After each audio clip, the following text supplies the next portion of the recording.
Before we get to our show, here is a podcast we think you're going to love. Hey, I'm Shar. And I'm Kelly, and together we host Drinking and Screaming. We're a new horror discussion podcast based out of Vancouver, British Columbia, where each episode we pair a new cocktail with our movie of the week. For instance, I'm pairing this ad with just a shot of tequila. You know, because most ads are horrible. With Drinking and Screaming, you'll find yourself pulled into a new horror film to discuss and a new cocktail to try every week. Every episode is laced with great soundtracks, theme breakdowns, production trivia, Char's bad drinks, and so much more. What? I said clips from the movie. New episodes every week. Join in on the spoops. Drinking and Screaming, wherever podcasts are found. I give this ad a 5 out of 10. You know, we don't rate the movies. 5 out of 10.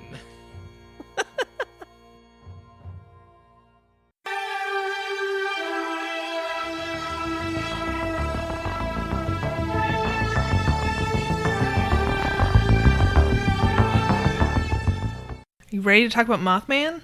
That's all I want to talk about. Possibly for the rest of my life. I'm not sure, but definitely right now. Mothman. Next week, Mothman, the Perhaps It's You Mothman. podcast disappears from your feed and is replaced by the Mothman podcast. The Mothcast. The Mothcast. Sure. Just all me babbling about Mothman going, so, what do you think Mothman is? Because he's definitely real.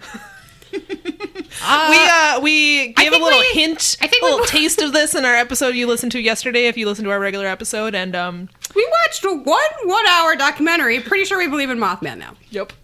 We You sure know did. how we've been so skeptical about everything? And we're like, that wasn't a ghost. That was some sort of audio hallucination. Bigfoot's clearly a hoax. Yeah, Mothman real. Yeah, I don't know what to tell you. Mothman's super real. He's real. He's totally I'm real. scared. I'm hardly sleep anymore because Chicago, watch out. I Liz don't was know. just in Chicago.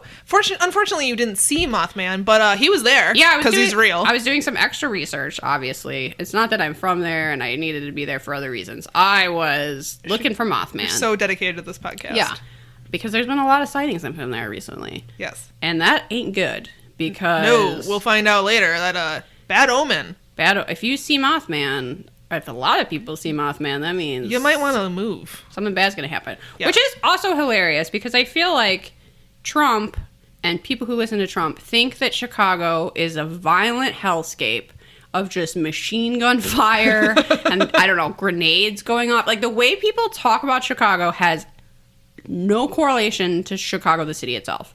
Like, I was talking to my friend of mine about this. We were walking down the street. It was me and our resident librarian, Megan, and we're like... Oh yes, what an apocalypse. Like, it was a beautiful day. People are smiling. Yeah, like kids were out playing. All the like flowering trees were in bloom. Like, it was honestly like beautiful and picturesque, and I was like, Megan, what a shithole.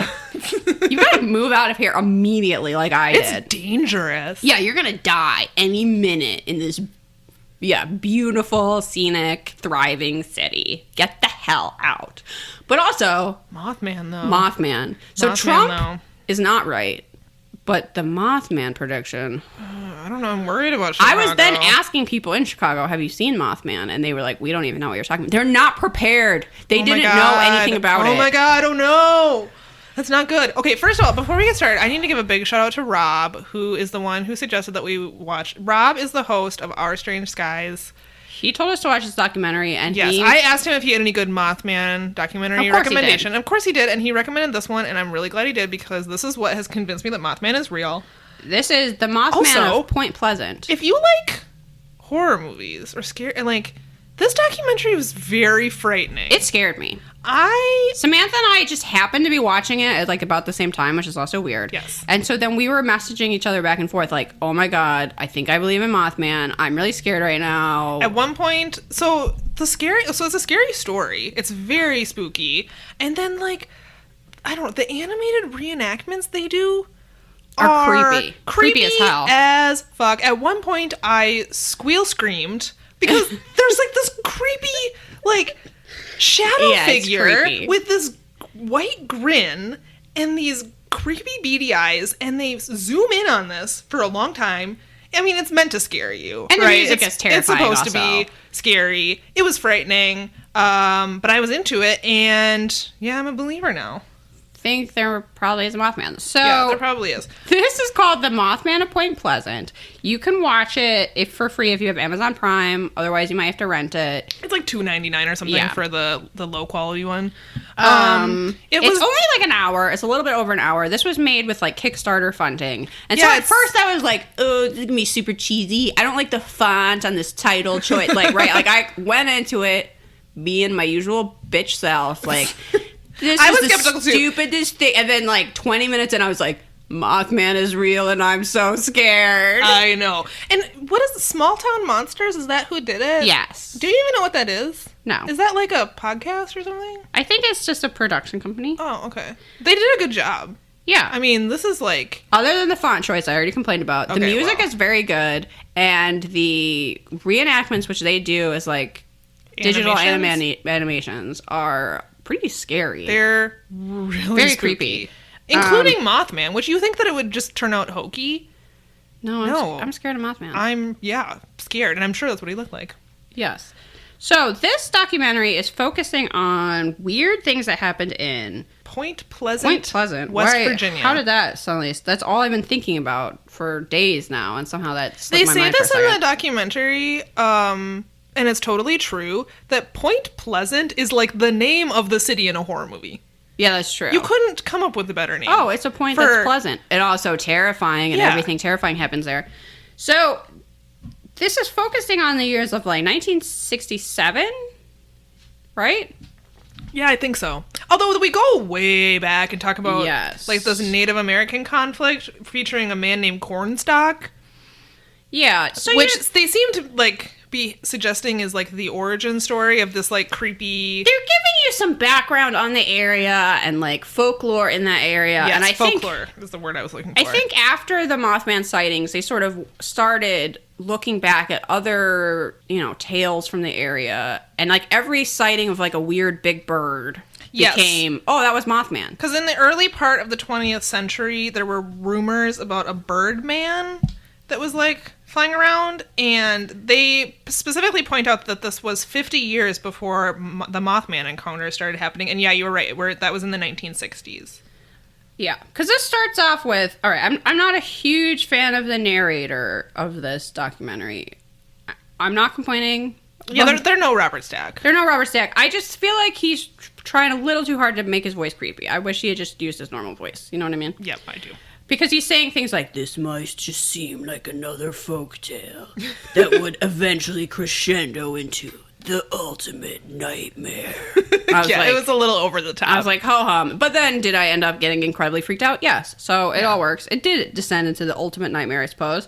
You get the whole history of Point Pleasant, which is a small town. There's like 5,000 people. It's a close-knit community. It's only like 3 miles big, the whole thing of it. It's a valley, unlike most of West Virginia that's mountainous. You got 2 rivers meeting, which is why there's a town there at all. And like all of America, it's the scene of us settlers just brutally massacring native people. Yep. So they have a giant, like, what the fuck's that movie? Poltergeist. There's a giant Native American burial site that things have been built on top of. Is that why spooky things are happening? No, it's just a sad, Yes. it's just a sad tale of how this country came to be. The end. Yep. Yeah. Do I think that Chief Cornstalk cursed Point Pleasant and that's why all this weird shit happened? No. No. That's not what I think. Not really. I think Mothman came. So, but you do talk to the, like, a descendant of Chief Cornstalk who is rolling her eyes about white people trying to blame everything on Right. Chief Cornstalk. So that's an amusing little That was funny. bit. They also at one point, they blame the appearance of Mothman on several things. They make some sort of connection between the phenomenon of Mothman and the space race in Vietnam, which I did not understand. I didn't really follow that at all. It was sort of like, 1960. Like, it was a time of change, I Weird guess? time. Things were happening. I had no idea what that had to do with Mothman. I mean, appearing. a little bit. So Mothman is also in these West Virginia cases connected to UFOs, and I guess space race time. People were thinking a lot about space. Maybe there was a lot more UFO sightings. Sure, maybe. I don't know. They don't really make a clear connection between those things. Yeah, and I don't know what Vietnam has to do with it. The connections know, seem tenuous at best. You know, the past. Sure. So yeah, there was a bizarre bird man spotted in 1914. It was a giant bird with the head of a man and dark red feathers. Who knows? That was 1914. Yeah. I think the point is that this is not a new phenomenon. People have been seeing this. That's or true. similar things for a long time. And also that Mothman is real. Well, that's the point, really. I think one of the first cases they talk about seriously is 4 men digging a grave. See Mothman. Okay, yep, that was one of them. And what I find most compelling, you're like, Liz, how on earth are you saying that this is true?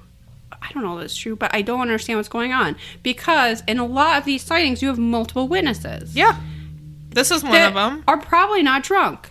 No, I don't don't know. think so. They're digging a grave. They're digging a grave. Are they? And they're not murderers. They're supposed to be digging a Yes. grave. That's a good point. They're Yes. grave diggers. Yes, That's their job. And then a fucking gigantic moth flies over them. Yeah. So there's someone on Twitter who is insisting to me This is not the only person who's made this claim. that these are owls. I don't know that I think moth that man. 4 people who live in West Virginia and probably see owls all the time are getting freaked out about an owl. I'm not buying it. No. I saw someone else say that they thought it was just drunk people mistaking owls for a paranormal Mothman. But there's another case in 1966 where a bunch of National Guardsmen claimed to see a brown half bird, half man just like perched in a tree. I don't think they're drunk. Yeah. I think they were out doing their job. One of these witnesses is a woman driving home from church at 10 a.m. in broad daylight. Is she drunk? I don't think so. Does she have too much communion wine? I don't know.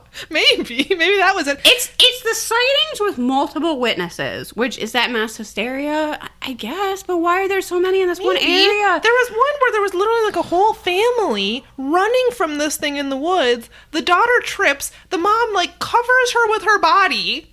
Would you do that for an owl?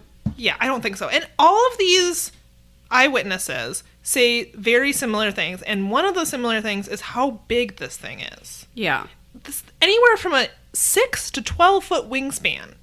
They say it's at least 4 feet tall in most cases, sometimes taller. There is no owl that is that big.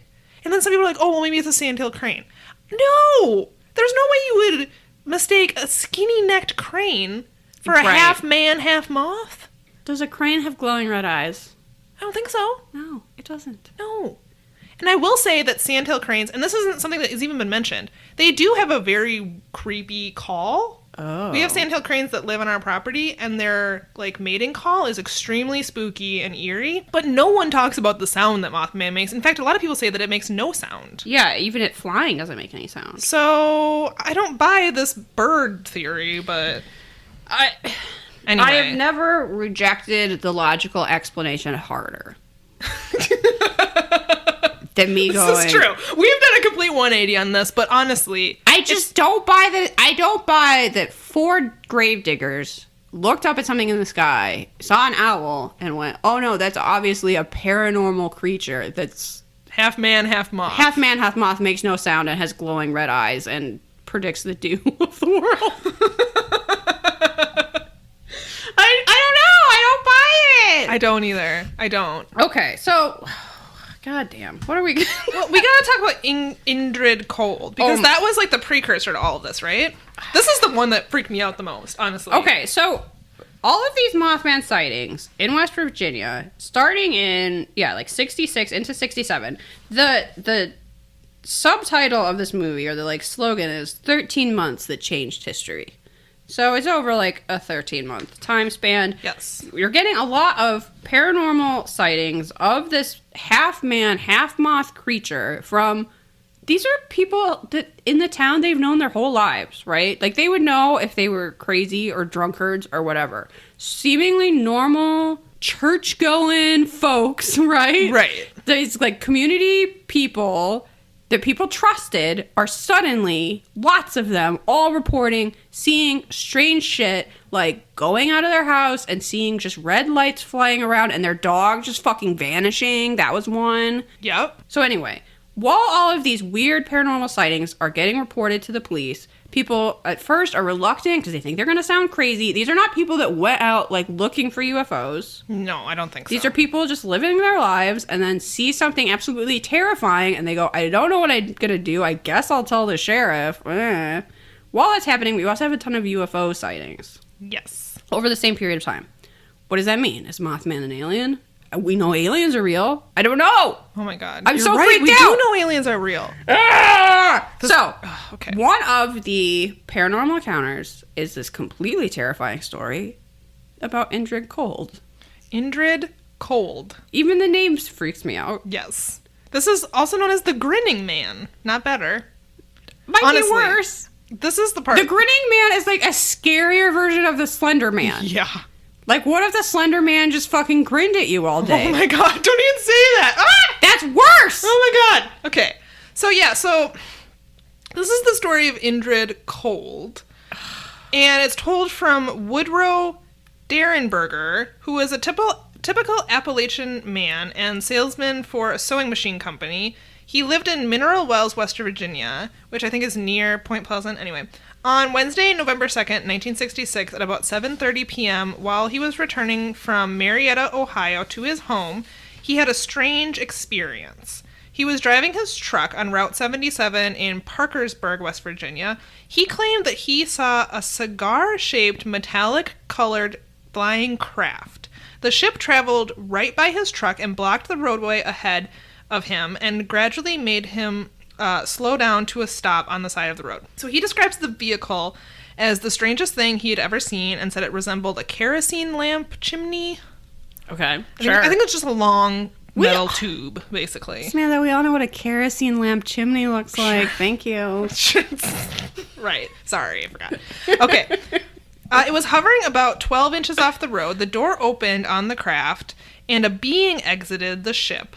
The door to the craft shut with a loud thunk. Later, the vehicle climbed about 50 feet into the air above the highway. This being walked right up to Derenberg's truck window. He describes the being as looking like any ordinary man off the street, 6 feet tall, about 35 years old, olive complexion, dark brown hair, and wearing glossy metallic dark blue coat. The man spoke to Woodrow telepathically. His mouth did not move. Instead, he had a fixed smile on his face. This is terrifying. Yeah.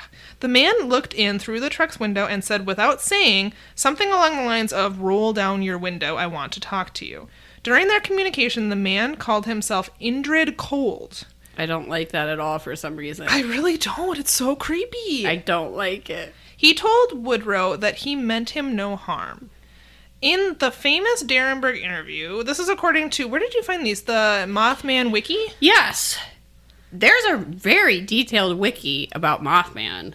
And a whole section on Indrid Cold. Yes, where you can, it's one of those fandom things. Mm-hmm. And they have like an entry for every Mothman sighting ever, it seems like. And then there's a whole section on ones featured in this film.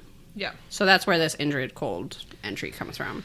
So there was a famous interview with Derenberger in which he said he was very frightened, and as far as I can understand, all the communication was mental. There were no spoken words for him or from him. He knew what he was asking, but he stood there and his mouth did not move. He had a smile on his face. Yeah, and then they go on to describe other encounters with Indrid Cold. Over the course of the month that followed, Derenberger claimed that he was visited by Indrid Cold many times and that he even took him on a spaceship to his planet. Indrid Cold would also appear in Woodrow's front door. His wife and children even knew that this Indrid Cold was paying him visits, and they even eventually came forward saying they too saw Indrid Cold and other strange beings. Obviously, Woodrow's wife was terrified. His residents would often receive strange, unknown phone calls. Sometimes there were threats to stop speaking about his experience. Other times they were odd beeps and electronic hums. Sometimes it was just silence. The family changed their number to an unlisted one, but somehow the calls continued. Then we get like the Men in Black coming around. So on one occasion, 2 men armed with loaded rifles were hiding in the woods by Derenberg's property. They observed a black Volkswagen enter his front yard. a particular man dressed in an all-black suit with tan skin exited or talked with Woodrow. Before leaving, the hunters were disappointed. They waited even longer, wanting to see something truly terrifying, but maybe they already had. Woodrow hadn't heard of the men in black, but after his visit, he was extremely frightened by them. Yeah, so that's terrifying. And this documentary does some truly frightening animations of the grinning man. Yeah, that is going to haunt me forever. Someone else had a very similar encounter, but didn't get Indrid Cold's name and was just referring to him as the grinning man, and it's worse. Yeah, it's frightening. There is a very funny episode of The X-Files called Jose Chung's From Outer Space, which is sort of a parody. I don't even know, but it's very funny. And the reason I'm bringing it up is that our former governor, Jesse Ventura, plays a Men in Black in that episode and comes and tells people to not speak about their experience and that it didn't actually happen. That's funny. I wonder if I can find a clip of that because it is pretty amusing. Anyway. That sounds amusing. Yeah, I don't know. This whole thing is weird and... It's very, very weird. So here's one of the more detailed sightings that's covered in the film. This is a part that the music was honestly so creepy that I had trouble paying attention. Does that make any sense? I think I was like too busy messaging Samantha because I was like, oh my god, what's happening? So this is Marcella Bennett's Mothman sighting. Oh, this one was scary. Yeah, it dates to Wednesday, November 16th in 1966. This came after a few other sightings. So Marcella, her brother Raymond, and his wife Kathy, and we're bringing Marcella's 2-year-old daughter Tina to visit. Okay, so there's a bunch of them, whatever. To visit relatives who lived near the TNT area of Point Pleasant. I don't think we've mentioned it yet, but the TNT area is where most of these Mothman sightings occurred.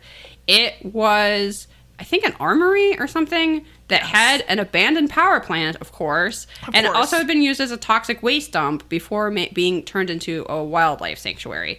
So Mothman seems to be living in like an abandoned power plant. Yeah. It's just the creepiest place ever, it sounds like. So anyway, they're going near that area. Marcella and her brother had read about the strange sightings in the newspaper and thought it might be fun to keep a lookout. They were wrong. So the house they were visiting was a bungalow that was in the back of the TNT area, and it belonged to who cares. Okay, so they both left to go to church. After exchanging a few words with the children, they get in the car. It's about 9 p.m. at this time. That's when they spotted some strange lights in the sky hovering over the trees. Raymond stopped when he got to the bottom of the steps. He tried to get Marcella's attention. She told him that she didn't want to see it. Oh my god. Which I kind of relate to, I think. Yeah. She's just like, nothing has even happened. She's already like, nope, don't want it. And he was like, no, stop. You've got to see this. This isn't a plane. She ignored him and began walking to the car carrying her daughter. Suddenly, a figure stirred in the darkness parked behind a car. She saw the creature out of the corner of her eyes as she was unlocking the car door. She first saw a man's legs that looked like they were covered in gray feathers. She did not see any feet. Like a slow motion scene in a horror film, she pulled her eyes up. The wings were drawn in towards the body. The head was tilted sideways. This is like giving me chills. It looked like a bird, but it was too big to be a bird. Standing only a few feet away, this giant bird man, its head was sunken into the shoulder area. She said that she saw no red eyes, but might have just been too frightened to notice. Marcella described the creature as over 6 foot tall with feathers. It just looked like a giant bird, but yet a man, and was standing there with its shoulders arched and its neck down. She was terrified but unable to run. I just stood there and looked at it, but I couldn't figure out what I was seeing, said Marcella. Her brother saw it, but would not come towards where it was. Raymond and his wife were both very frightened. He kept yelling for Marcella to run, but she was paralyzed with fear. So, how many people are seeing this? That's at least 4 and a very small child. Yeah, I don't know. Like, that's convincing to me. When Marcella finally managed to turn around, she took maybe 4 steps through the house before falling to the ground in a state of shock on top of her daughter. She was unable to get up, as if in a trance. I just couldn't do what my mind was wanting me to do, she explained. Marcella had heard the flapping of wings as she'd been trying to run. After my God. pulling herself together, she picked up her child and ran to the house. The people who owned the house were waiting on the steps, and Raymond heard the creature once again flap its wings as Marcella reached them. The families locked themselves inside the house. Like, This is terrifying. this is terrifying, and a ton of people saw it, and that's what I don't understand. The families locked themselves inside the house. Marcella's hands and knees had been badly skinned and scraped. She was bruised and bleeding from the fall. She had been burned from falling on top of her cigarette. Okay. The children, inside were all screaming and crying in panic. Oh my god. Raymond calls the police. By the time Marcella is lying on the sofa, she could hear him telling the sheriff's department to get to the area because they had seen the creature. He told them they were locked in the house, but it was still outside. The Mothman shuffled onto the porch, pushing on the door and peering into the windows. Yeah. It took the police about 15 to 20 minutes to arrive to the house, but the creature was gone by then. The police did not make a mockery of what the family reported because they saw that Marcella had been injured. They believed what the witnesses were telling them. They had their guns drawn and were searching all around the house. Before they realized it, the front yard was full of not only police cars, but curious people and cars from everywhere. Marcella described it as the most frightening experience of her life and something she felt uncomfortable talking about. And you can tell in the documentary that she kind of doesn't want to talk about it. Yeah. Which doesn't tell me that she's making some shit up. Yeah. She was traumatized and could not sleep. I would think I would hear wings flapping and a noise on top of the roof. I kept feeling that the thing had followed us home. Somehow she felt the creature now had a link to her and would come back, which is something a lot of people said, that they felt like it was trying to communicate with them. And some people reported multiple sightings, like it was trying to, like, get through to them. Ugh, that's so scary. She sought medical attention to deal with her anxieties and loss of sleep, but she didn't want to tell the doctor what she had seen. She would feel Mothman's presence at times, and it would send her into a panic. Okay, so a lot of these... The thing that, like, brought a lot of attention to these cases is that John Keel wrote... He was a newspaper reporter, and he came to when these started showing up in the paper, and he ended up writing a book called The Mothman Prophecies. So she had talked to him about it. She was featured in a different Mothman documentary. She's just, like, so... I don't know. Like, She's very believable. Also, there was a ton of people there, and they all ran from it. even the police believed it when they showed up because of the state of, like, terror everyone was in. Yeah. It wasn't an owl, okay? I refuse to believe that what they saw It's was not an owl. I don't know. There's no way people would Is run. it something that we don't know isn't extinct?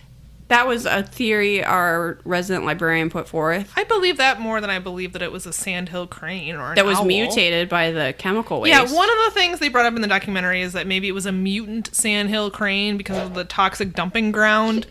No, okay, I'm sorry. There's no mutation that's going to make a crane look like half a man. It doesn't make any sense.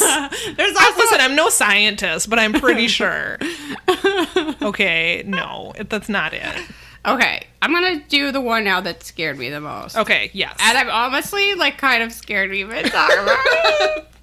This is Faye Dewitt-Lepore. Sure. Her Mothman sighting. Also, this woman is just believable. Yeah. She's She's not just like a church-going lady. She's not a showboat. No. She's just like she's not like me. She's just I don't know that this woman has ever, like, regaled someone with a story in her life. You know what I mean? She's Right. just, like, calm and normal. Anyway, I don't think you're a liar, Faye. I don't know what to say. I just believe you. So her story is from November 66. She was 13 years old when her and her siblings decided if they could find the mythical Mothman said to be haunting the area. Because that's something that sounds like a good idea when you're 13. Sure. Her older brother, Topper, not a fan of that name, had heard of the sightings, and he wanted to prove it fake once and for all. So that's something also to keep in mind, is that while they were out looking for this thing and they found it, this guy didn't even believe it. He was like, no, we're going to go show everybody they're a bunch of dummies.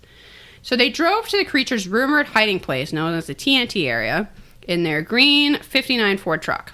As they drove, the Mothman is said to have appeared and been racing beside the car. Now, when she talks about this in the documentary, her brother was sort of like, don't look now. And she was like, what?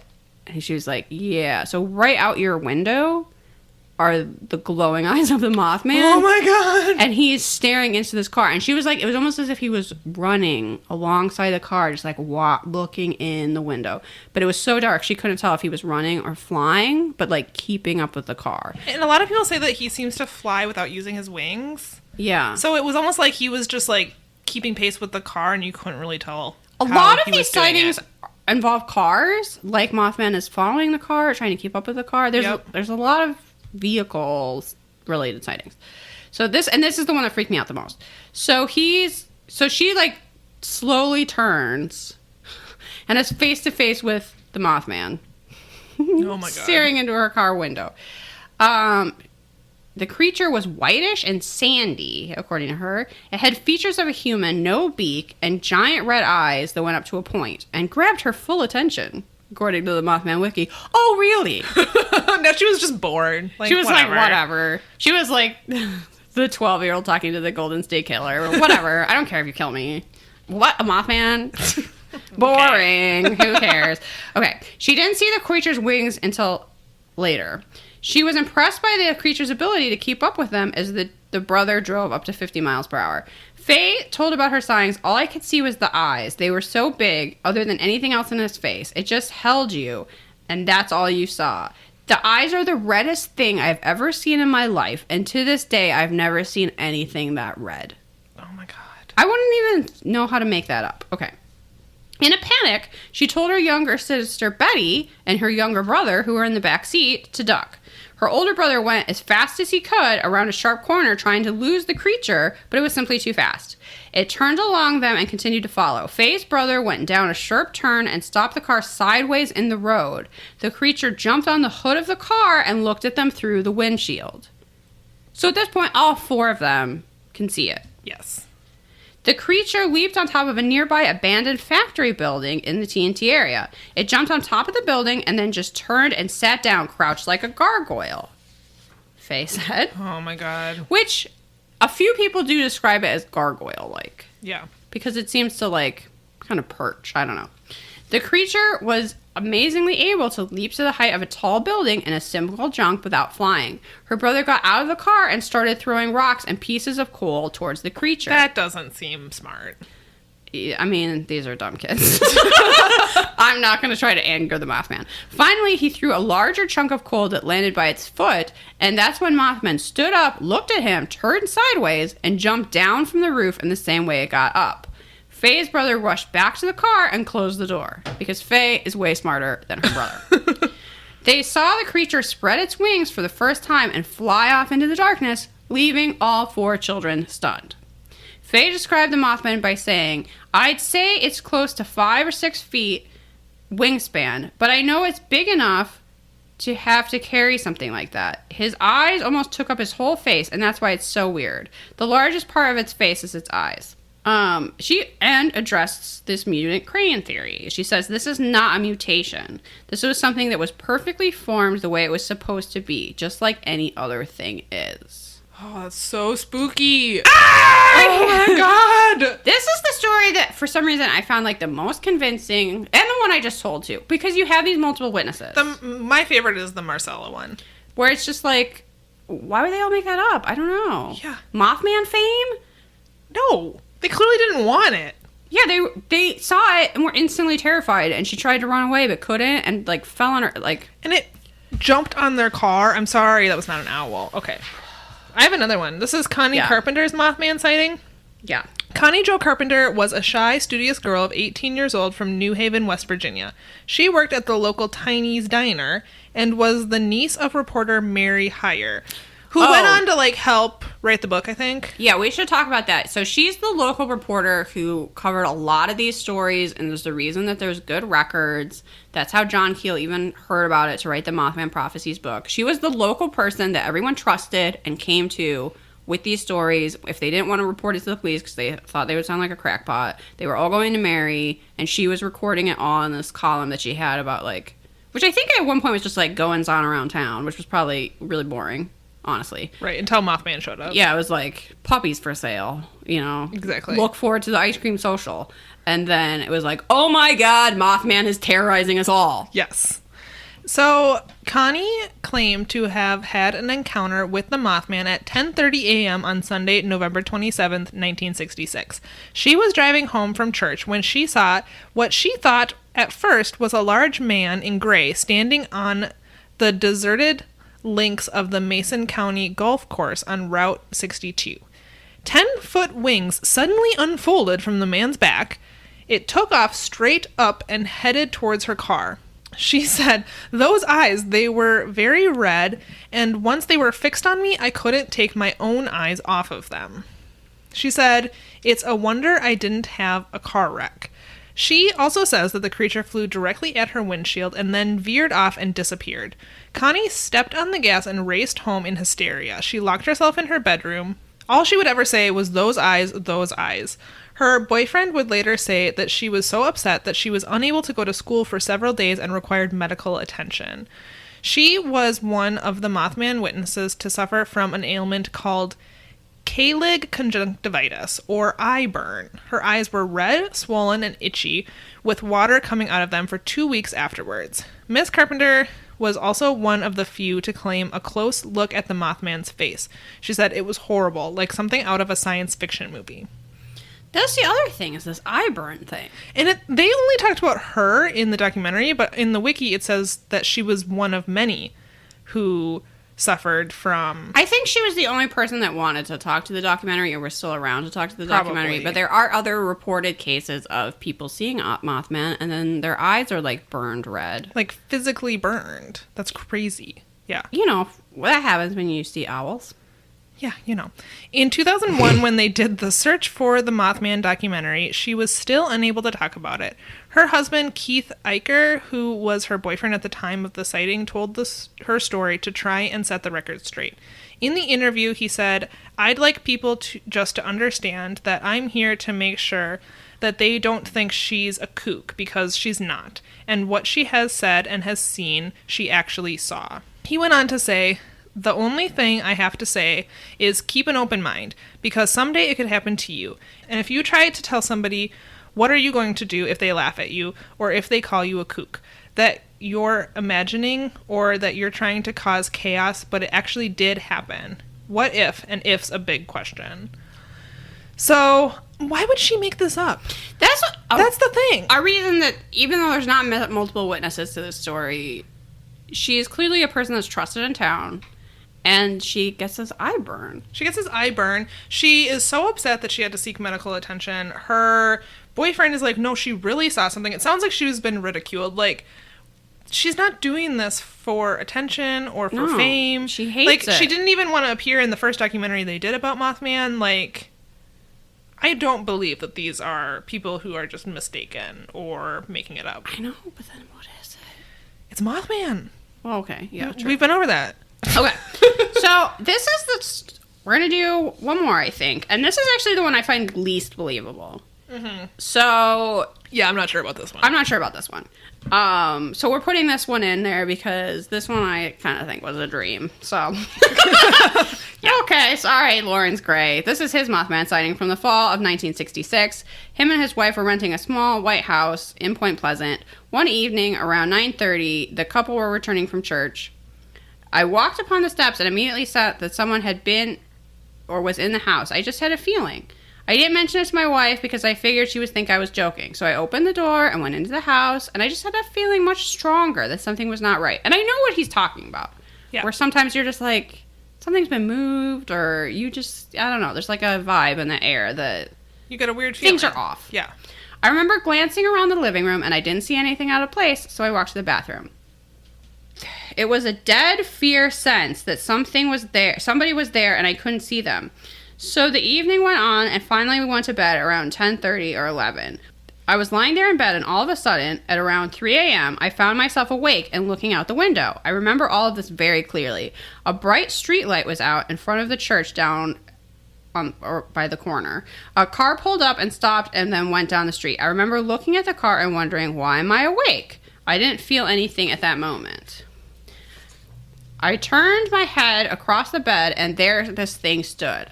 It just sort of paralyzed me, and I was frozen with fear. I was taken by what I was seeing. and I was really afraid at this point. I was standing there and I tried to yell, but I couldn't make any noise. My wife was lying there beside me asleep. The thing was standing there. It was at least 6 feet tall, maybe taller from where I was laying, and it was sort of a dirty lunar color. I've never dirty heard... gray? I guess, like the moon? I guess. I've never heard that description ever. The dirt, Dirty lunar. You're like, what color would you like this shirt? Oh, I don't know. I was looking for something in a dirty lunar color.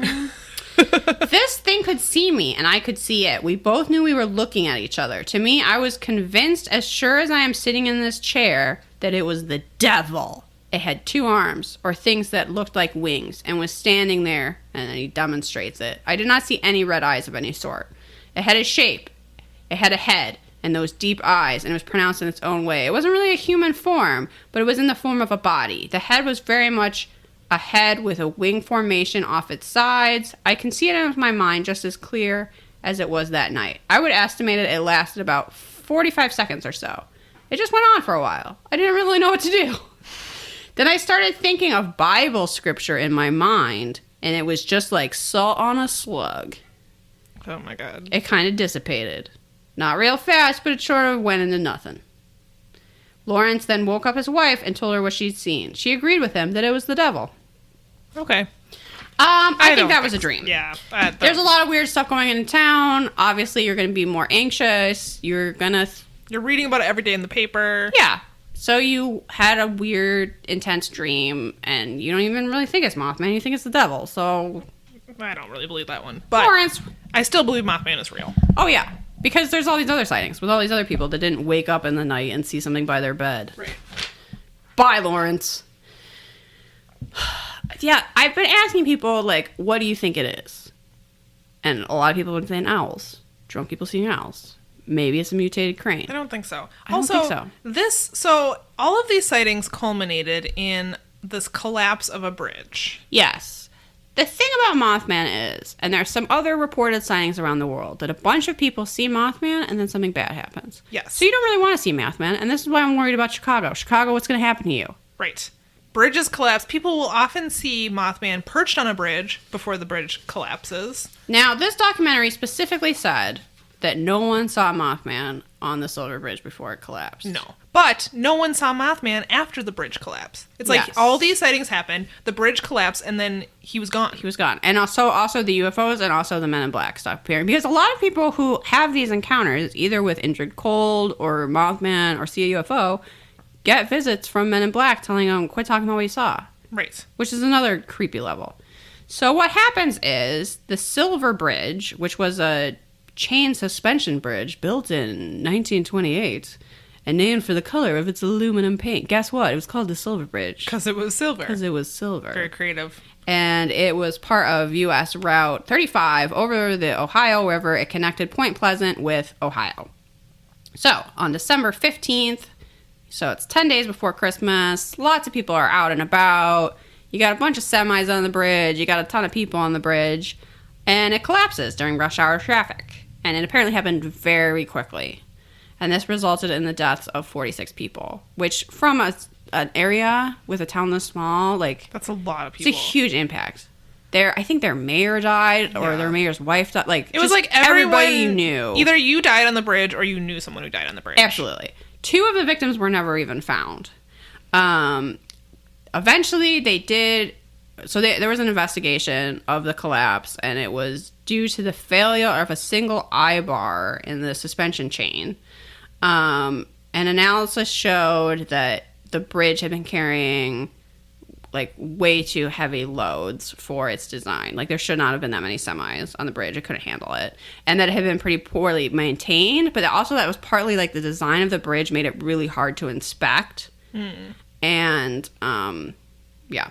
And this actually led to some federal standards of like how bridges should be inspected and cared for, which I don't really feel like we follow because our infrastructure is dying and there's probably going to be a ton of bridge collapses because we're not taking care. We're not putting money into any of that. Yeah. Fortunately, Minnesota is or has been ever since the 35 bridge collapse, which again, I mean, it took a tragedy to get them to start so sad investing in our infrastructure.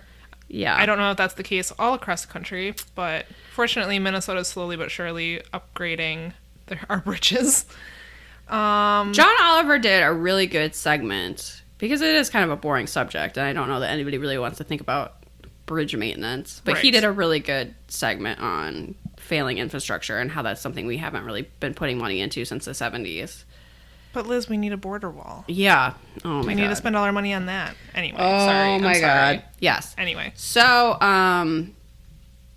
46 people died in that disaster. There was a couple bridges that were of a similar construction, and they were like immediately shut down, so that the same thing didn't happen.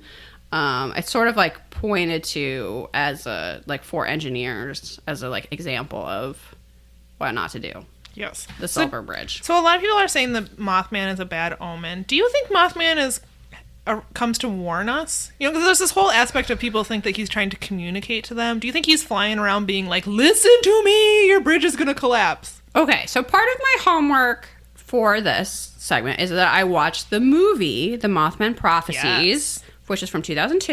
It stars Richard Gere. I saw it back in the day and remembered thinking it was like kind of good, kind of spooky, but I didn't really remember it that well. So I watched it again last night.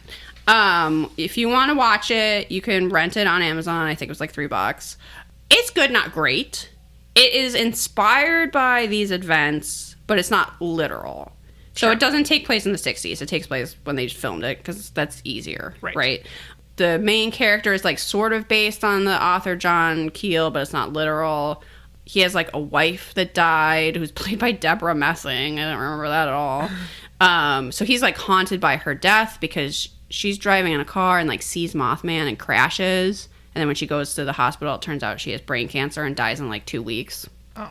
Okay. So he randomly ends up in Point Pleasant, like, and he can't figure out how he got there. He's like driving at night and shouldn't have ended up in Point Pleasant, and his car just like stops in Point Pleasant, and then all this weird shit happens. So it's like kind of based on this, but not really. And then a bridge collapses.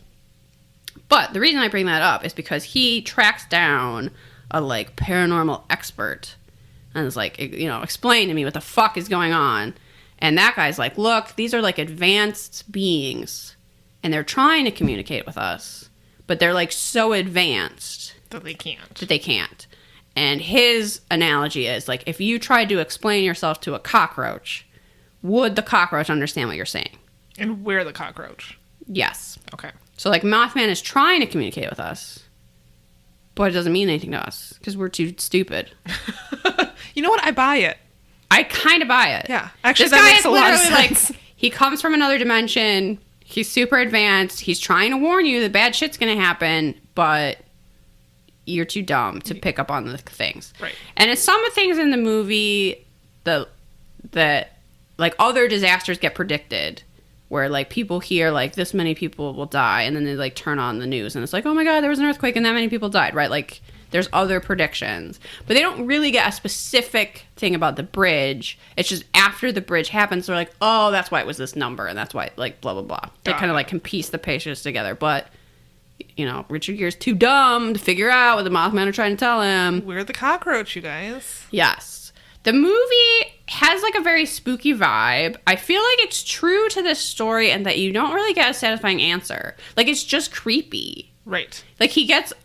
When you're reading that thing about Indrid Cold and the phone calls, it focuses a lot on that. And I think that's because that's easier to do in a movie than have Mothman sightings, which eventually would just get cheesy. Right. So you have Laura Linney plays like the sheriff of Point Pleasant. And so people are coming to her with their Mothman stories. So every so often, she's just telling Richard Gere, the main character, like, 30 more people saw that creature or whatever. But you're not actually seeing that happen. Okay. He's just getting, like, lots of creepy Indrid Cold, which they call him Indrid Cold in the movie, phone calls, which are, like, Indrid Cold, like, knows everything and is also, like, trying to tell him about his dead wife. Oh my god, I'm so And- freaked out by Indrid Cold. Yes. And it is kind of, like, the creepiest part. Yes. So the movie is creepy. It has just like, it's a lot of just like sounds and it's very whispery. Yeah, you were mentioning that Mac did not like that. Yeah, Mac doesn't like whispering, so this was probably his worst movie experience of his life because even like Richard Gere and the other characters are just like kind of talking in hushed tones the whole time to sort of set that mood. And then you're getting like creepy phone calls it did have the thing where, and they had it with the like the fire department. They were getting all these weird phone calls, and then they changed their phone number, and they were like, before we could even tell anyone, the phone calls just kept coming, and they were like sounds, and sometimes it's a man's voice talking really fast, and it's just bizarre. So creepy. But the movie doesn't really like offer a theory beyond like the Mothman are trying to communicate and we don't understand what it is. Like that's all you get in terms of like what the fuck is going on. Right. Because the movie kind of ends with the bridge collapsing. Yeah. And then it's like a very it's a lot like an episode of the X-Files, except that it's more abstract because you don't ever really get a good grasp on what's happening. No, you and don't. there's a lot of just noises.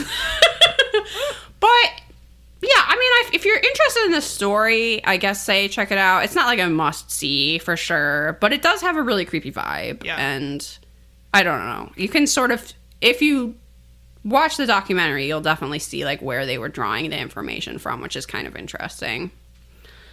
I don't know. And now all I want to talk about is Mothman, who's definitely trying to warn us about something. Something's going to happen in Chicago. I'm scared for them. There's been a lot of sightings recently, and people are not taking it seriously enough. I know. I mean, what are you going to do except maybe leave? Yeah. I don't know. Drive on any bridges. I think that's impossible. But, yeah, I don't know. Maybe talk to your alderman about some bridge maintenance.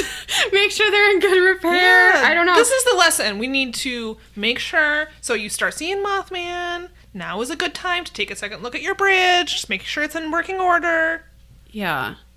Has anybody heard from Indrid Cold? God, I hope My not. greatest nightmare. I hope not. Has he called you? What the thing that's interesting about the movie is it came out in 2002, but it's like a very 90s movie. And I don't know that you could make it now because phones are just not the same. You know what I mean? Yeah, that's true. Like, I feel like, first of all, do I ever answer my phone? No. It's certainly not waking me up in the night and then saying cryptic things and then I go somewhere and then the person's like, I never called you.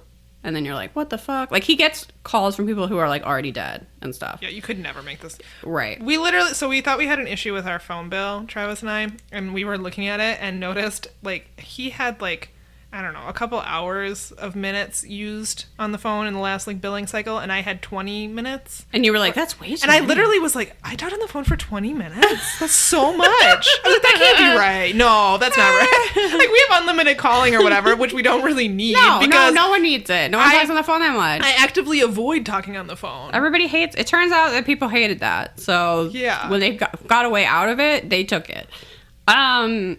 It's also one of those movies that I feel like they just kind of don't make these sort of mid-tier, mid-brow thrillers anymore, like your legal thrillers. They really don't. And It's a shame.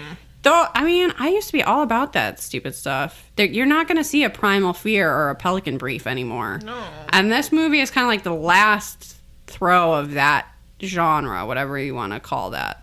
The throwaway? No, the last...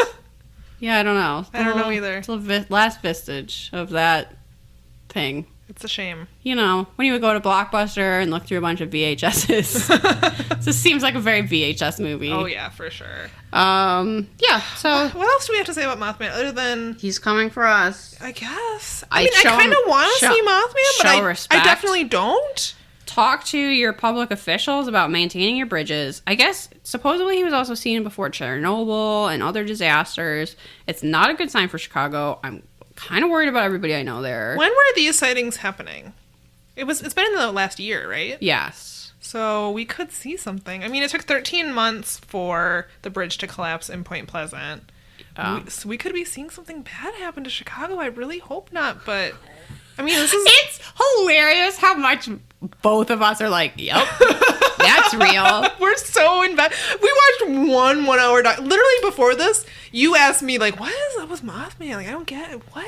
Yeah, I was like, I don't really get him. Like, what's his deal? And here's the thing, you guys. It's not like we made it through the entire hour and came to this conclusion. We were 10 minutes in and we're messaging each other like, holy fuck, Mothman's real. So Mothman's real. What are we going to do about that? Yeah. Yeah, so we're convinced. Bigfoot, bullshit. Yeah. Don't believe in Bigfoot.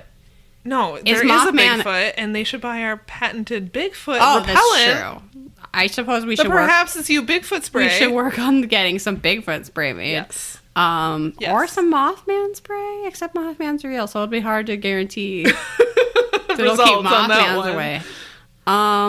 Is Mothman a ghost?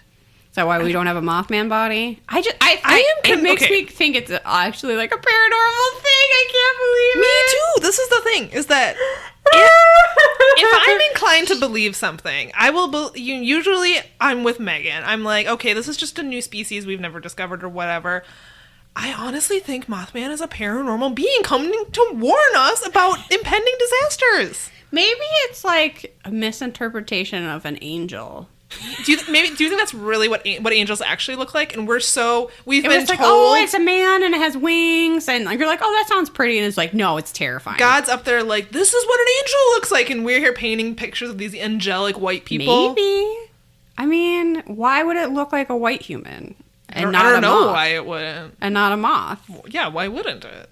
Why wouldn't it have glowing out of red eyes that are the reddest thing you've ever seen and burn your eyes? Which I don't know. That's in the Mothman Prophecy 2, the movie, and it's freaky. Oh my god. This They show guy's a picture eyes of get burned. They show a picture of it in this documentary too, and it was like, "Ooh, that's serious."